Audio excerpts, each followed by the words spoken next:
Basically এটা একটা misconception যে আমরা ডাকসু ২০২৫ নির্বাচনকে কেন্দ্র করে আমরা একটা নির্বাচনে একটা জোট দিয়েছি। সেই নির্বাচনী জোটের নাম আমরা দিয়েছি ঐক্যবদ্ধ শিক্ষার্থী জোট। এখন সেই ক্ষেত্রে আমরা এখানে বিভিন্ন মতাদর্শের, বিভিন্ন আদর্শের, বিভিন্ন সংস্কৃতি, বিভিন্ন ধারণার মানুষ এখানে একত্র হয়েছে।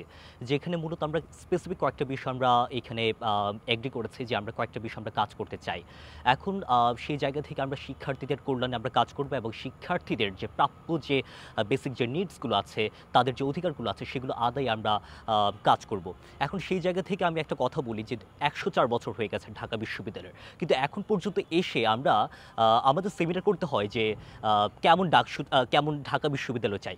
অর্থাৎ এইখানে এই ঢাকা বিশ্ববিদ্যালয় শত বর্ষ পার হয়েও তার যে শিক্ষার্থীরা আছে তাদের যে বেসিক নিডসগুলো আছে, প্রপার আপনার আবাসন সংকট আছে, তারপর আপনার ধরেন যে খাদ্য, আপনার মানসম্মত খাদ্যের যে একটা ঘাটতি আছে, অনেক অনেক অনেক প্রবলেম।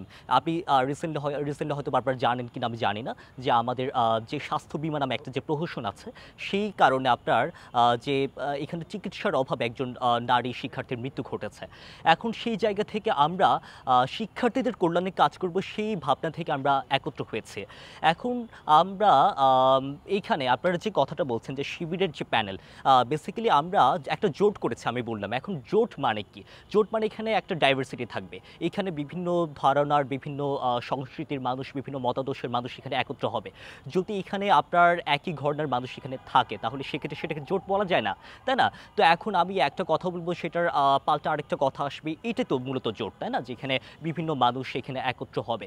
কিন্তু বিষয়টা এমনভাবে দাঁড়িয়েছে যে শিবির এখানে প্যানেল দিয়েছে। মূলত শিবির এখানে প্যানেলটা দেয় নাই এবং আমাকে এমনভাবে ফ্রেমিংটা করা হচ্ছে অ্যাজ ইফ আমি শিবিরের যে ২৯টা বই আছে সেই ২৯টা বই মুখস্থ করে আমি শিবিরে যোগদান করেছি। এমনটা কিন্তু না। কিন্তু বিষয়টা হচ্ছে আমরা একটা নির্বাচনী জোটে গেছি। এখন নির্বাচনী জোটে যাওয়ার জন্য আমরা স্পেসিফিক যে বিষয়গুলো আমাদের একমত হওয়া দরকার সেই বিষয়গুলোতে আমরা একমত হয়েছে। এখন ছাত্র শিবির তার নিজস্ব যে মতাদর্শ আছে সেই মতাদর্শ যে এখানে ডাকসুতে অ্যাপ্লাই করবে এমনটা না। আমরা ডাকসুর তো আসলে সেরকম আদর্শ কেন্দ্রিক বিষয় না। এখানে শিক্ষার্থীদের অধিকার আদায়ের লক্ষ্যে আমরা কাজ করি। তো সেই জায়গা থেকে মূলত আপনারা যদি ধরেন যে শিবির এখানে তার যে নিজস্ব যে মতাদর্শ আছে সেটা বাস্তবায়ন করার জন্য মূলত এই প্যানেল দিয়েছে, তাহলে এটা একদমই ভুল। কারণ আপনারা জানেন কিনা আমি জানি না, গত ১০ দিন আগে আমি শিবিরকে ক্রিটিক করেছি। সেটা আমি একদম স্পেসিফিক্যালি বলি যে শিবির যে আপনার পানি ফিল্টার দিয়েছে বিভিন্ন হলের মধ্যে, আমি বলেছি যে এই কাজটা এটা আপনার প্রশাসনের কাজ। এই কাজটা, এই ওয়েলফেয়ার পলিটিক্স, এটা শিবির কিংবা অন্য যে কোনো ছাত্র সংগঠনের কাজ না। তারা বড়জোর এটা প্রশাসনকে জানাতে পারে। এই বিষয়গুলো, যে ক্রিটিকগুলো, যে লজিক্যাল যে ক্রিটিকগুলো, সেগুলো আমি বলছি এবং আমি বলেছি। কালকে আমি বলবো, পরশু আমি বলবো। সুতরাং আমি শিবিরে জয়েন করেছি, এই প্রোপাগান্ডা আশা করি ছড়ানোটা আমার জন্য খুব বেশি দুঃখের। আমরা একটা নির্বাচনী জোট করেছি এবং সেই নির্বাচনী জোটের মাধ্যমে আমরা শিক্ষার্থীদের যে অধিকার সেটা আদায় করব, এটা আমাদের প্রত্যাশা। তো বিষয়টা হচ্ছে তারা হয়তোবা এখানে যে বিষয়টা, আমি একজন চাকমা সম্প্রদায়ের, কিন্তু আমি চাকমা সম্প্রদায়ের জিনিসটা ওইভাবে আমি হাইলাইট করছি না। আমি তো আসলে এখানে ৮-১০ জন স্টুডেন্টের মধ্যে একজন স্টুডেন্ট।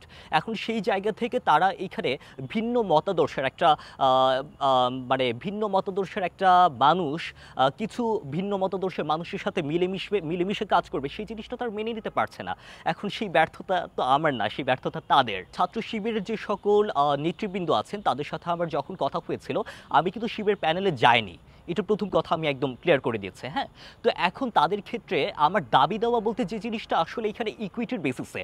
এখন আমরা যখন একটা জোটে যাব, আমি যদি সংখ্যাটা একজন হই এবং তাদের সংখ্যাটা যদি ১০ জন হয়, তাহলে সেক্ষেত্রে আমি মনে করি এখানে সমান সমান একটা জিনিস থাকবে।